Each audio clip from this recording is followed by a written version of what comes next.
Welcome to SP news.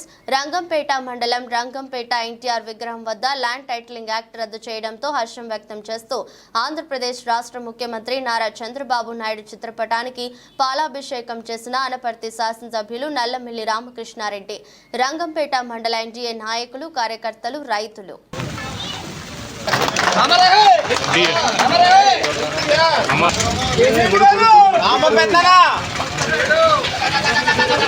హామీలు నెరవేర్చినందుకు ఇవాళ మనం చంద్రబాబు నాయుడు గారికి రాష్ట్ర ప్రజలు మనందరికీ తెలుసు.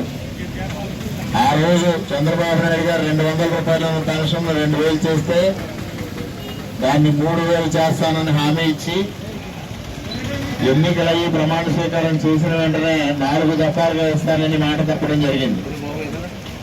అదేవిధంగా అమ్మఒడి కానీ ఇతర హామీలు కానీ అదేవిధంగా చేయడం జరిగింది. ఇవాళ ఏదైతే మనం మెగా డిఎస్సి పైన తొలి సంతకం చేస్తానని చంద్రబాబు నాయుడు